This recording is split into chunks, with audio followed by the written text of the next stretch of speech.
नीतीश कुमार एक बार फिर से बिहार की पॉलिटिक्स में काफी एक्टिव है।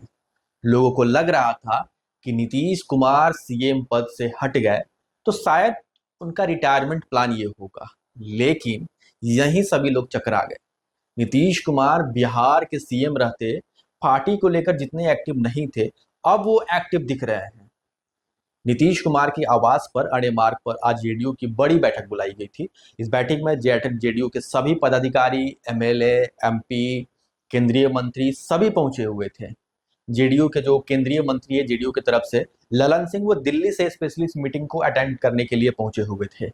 इस मीटिंग में बहुत सारी मुद्दों पर बातचीत हुई, लेकिन क्या मुख्य बातें थी, किन मुद्दों पर बातचीत हुई, जेडीयू के क्या आगे रणनीति रहने वाली है, सारी चीजें हम आपको बताएंगे विस्तार से। तो सबसे पहले जेडीयू की बैठक क्यों बुलाई गई थी? सभी को पता है कि नीतीश कुमार सीएम पद से इस्तीफा दे चुके हैं, राज्यसभा सांसद हो गए हैं। जेडीयू में एक पद खाली हो गया है।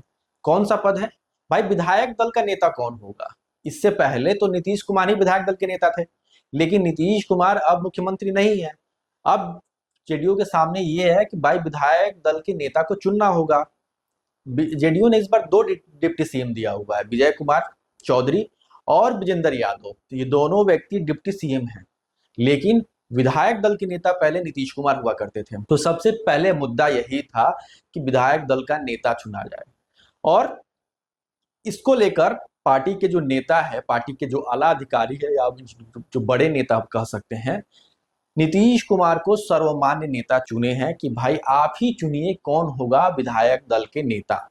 तो भाई विधायक दल के नेता पर फैसला करेंगे नीतीश कुमार। ये तो पहली बात हो गई कि विधायक दल के नेता को लेकर ये बैठक बुलाई गई थी। दूसरी बात क्या इस बैठक में खुलकर आई है कि नीतीश कुमार फिर से बिहार के सभी जिलों का यात्रा करेंगे। आपको याद होगा कि नीतीश कुमार जब इस्तीफा देने वाले थे या राज्यसभा के लिए उन्होंने नामांकन भर दिया था, इस बीच में वो बिहार के दौरा पे निकले हुए थे। कई जिला का उन्होंने दौरा किया।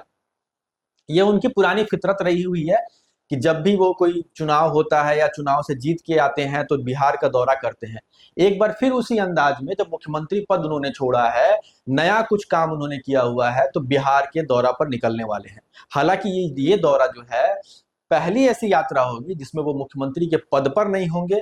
जेडीयू के राष्ट्रीय अध्यक्ष के नाते वो पूरे बिहार का दौरा करेंगे, पार्टी के सभी नेताओं से मिलेंगे, क्या रणनीति होगी कि पार्टी को और कैसे विस्तार किया जाए, इन सब तमाम मुद्दों पर जेडीयू के जो जिला स्तर के जो नेता है उनके साथ वो बैठक करेंगे। लोगों का भी हाव भाव जानेंगे कि लोग अब क्या सोचते हैं नीतीश कुमार को लेकर। नीतीश कुमार अगर राज्यसभा चले गए हैं, नीतीश कुमार को लेकर लोगों के दिल में क्या जगह है, इस पर भी वो सारी चीजें लोगों से बातचीत करेंगे, जानेंगे।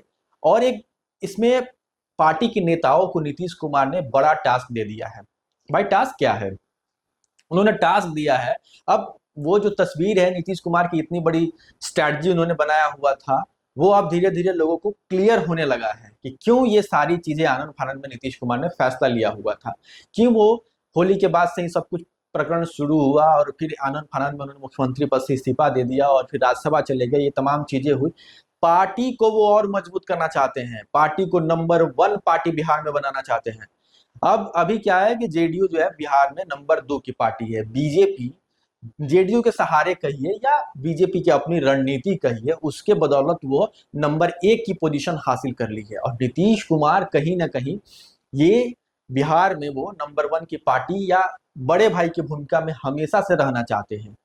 तो अब वो पार्टी की रणनीति को लेकर उन्होंने बता ही दिया कि यात्रा करेंगे। इसके बाद उन्होंने एक पार्टी के पदाधिकारी है उनको बड़ा टास्क दिया है। वो टास्क दिए हैं कि अगले चुनाव में यानी 2030 के चुनाव में पार्टी 200 सीटों पर जीत कर आए, मतलब अकेले वो सरकार बना ले। किसी भी गठबंधन, बीजेपी हुआ किसी अन्य दल का गठबंधन की उनको जरूरत नहीं पड़े। तो उनका अब धीरे धीरे जो गेम है वो क्लियर हो रहा है कि वो बिहार के मुख्यमंत्री पद से छोड़ हटकर पार्टी पर पूरा फोकस किए हुए हैं। तो ये रहा उनका दूसरा सबसे बड़ा एजेंडा जो उन्होंने बताया। तीसरी जो बात कही जा रही है या चर्चा में आ रहे हैं, निशांत कुमार का क्या होगा। तो पार्टी में हालांकि निशांत कुमार अवेलेबल नहीं थे, वो मौजूद नहीं थे, और पार्टी में जितने एमएलए थे और जितने नेता थे उन लोगों का कहना है कि भाई निशांत कुमार पार्टी के सर्वमान्य नेता है और इसमें कोई गुरेज नहीं है कि नीतीश कुमार के बाद अगर कोई नेता होगा पार्टी के सबसे बड़े नेता बनेंगे तो वो होंगे निशांत कुमार। तो ये भी क्लियर है कि जेडीयू का भविष्य कौन होगा, तो जेडीयू का भविष्य निशांत कुमार ही होंगे। और एक आज निशांत कुमार बड़ी बात कह दी है कि भाई आप लोग चिंता मत कीजिए, पार्टी के जो बड़े नेता है या जो कार्यकर्ता है उनको सीधा साफ संदेश दिया है कि आप लोग चिंता मत कीजिए, नीतीश कुमार सिर्फ मुख्यमंत्री के पद से इस्तीफा दिए हैं, अभी भी वो आपके बीच हैं, आपकी हर बातों को सुनेंगे। नीतीश कुमार कहीं गए नहीं हैं, बिहार में ही हैं। तो चाहे वो पार्टी के कार्यकर्ता को वो मैसेज दिए या बिहार की जनता को वो मैसेज दिए, यही दिए कि नीतीश कुमार के पास अभी भी सत्ता का बागडोर है, कमान है, और कौन नेता होगा, पार्टी कैसे चलेगी, इन सब चीजों पर आप पार्टी के जो कार्यकर्ता हैं उनको चिंता करने की जरूरत नहीं है। नीतीश कुमार पूरे तरीके से ठीक है और वही पार्टी को आगे चलाएंगे। इस बीच एक और सबसे बड़ी जो खबर आ रही है कि अब गेम जो बिहार की राजनीति में पहले से तीन धुरी में बटी हुई है, बीजेपी, जेडीयू और आरजेडी, अब तीनों दूरी अपने को मजबूत करने में लग गई है। जैसे हम लोग पहले बताए थे कि बीजेपी भी अपनी जितने पदाधिकारी है, कार्यकर्ता है या पार्टी लेवल के जो सारे फैसले जो लेते हैं, उनमें सब नए चेहरों को भरे जाएंगे। पुराने जो भी टीम थी उस टीम को भंग किया जाएगा और नई टीम बनाई जाएगी। मतलब संजय सरावगी नई टीम बनाने जा रहे हैं। उस टीम में कार्यकर्ताओं को खुश करने के लिए आपके मतलब किसी भी जिला के छोटे नेता हो, छोटे कार्यकर्ता हो या हर किसी को जो उसमें तवज्जो दी जाएगी, उसमें जगह मिलेगी।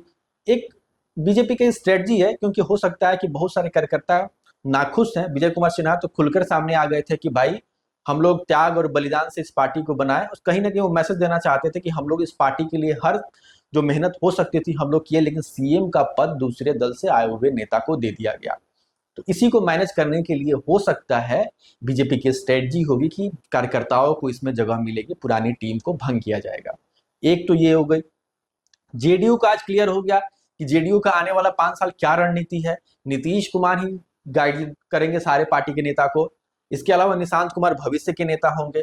पार्टी का क्या लक्ष्य है, तो 200 सीट जीतना है। और अब आते हैं आरजेडी पर। आरजेडी अब खुलकर बीजेपी के आक्रामक रवैये खुलकर बीजेपी के खिलाफ आक्रामक रवैये में आ गई है। तेजस्वी यादव को आजकल बीजेपी सम्राट चौधरी पर लगातार हमला कर रहे हैं और वो एक बात भी बोले हुए हैं कि नीतीश कुमार तो सिर्फ मोहरा थे, अब असली लड़ाई शुरू हुई है। मतलब जो विचारधारा की लड़ाई थी वो अब कहीं ना कहीं आरजेडी और बीजेपी की लड़ाई बिहार में शुरू हो गई है। तो बीजेपी अब वो भी अपने जनाधार को मजबूत करना चाहते हैं, वो भी पार्टी को मजबूत करना चाहते हैं, वो भी बिहार में नंबर 1 की पार्टी बनना चाहते हैं या सरकार बनाना चाहते हैं। और वो खुलकर सारी चीजें कह रहे हैं कि भाई ये सम्राट चौधरी रिमोट कंट्रोल से चलने वाले मुख्यमंत्री है, जो भी फैसला होगा वो रिमोट कंट्रोल से दिल्ली के 2 गुजराती भाई, मतलब आप इशारा समझ गए होंगे, नरेंद्र मोदी और अमित शाह, उनके इशारे पर बिहार में सभी बड़े फैसले होंगे। उन्होंने यह तक कह दिया कि उनके सचिव कौन होंगे ये भी दिल्ली में बैठे 2 गुजराती भाई ही तय करेंगे। तो बिहार के लोग भाई राजनीतिक परिपक्व बहुत होते हैं। तो कहीं ना कहीं ये मैसेज दे रहे हैं कि आपका कमान जो है, आपका कमांडर जो है वो दूसरे जगह से गाइड हो रहा है, और जो कहीं ना कहीं बिहार के लोगों को पसंद नहीं आएगी। बिहारी इससे भागेंगे या उनको अपना नेता चाहिए होता है। आप बिहार की सियासत को देख ही रहे होंगे कि जब से यहाँ कांग्रेस गई उसके बाद से जो है क्षेत्रीय दलों का दबदबा रहा। बीजेपी पहली बार सरकार में आई है।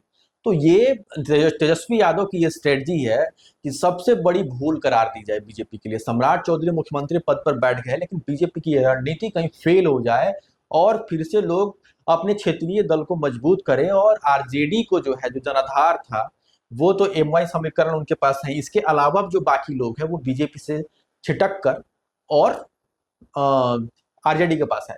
इसके पीछे एक और जो है ना तेजस्वी यादव की रणनीति कह सकते हैं कि वो देख रहे हैं, वो खुलकर जो है अब ये बयान भी दे रहे हैं कि अब लड़ाई हमारे और बीजेपी के बीच में, मतलब जेडीयू कहीं ना कहीं वो साइड कर रहे हैं।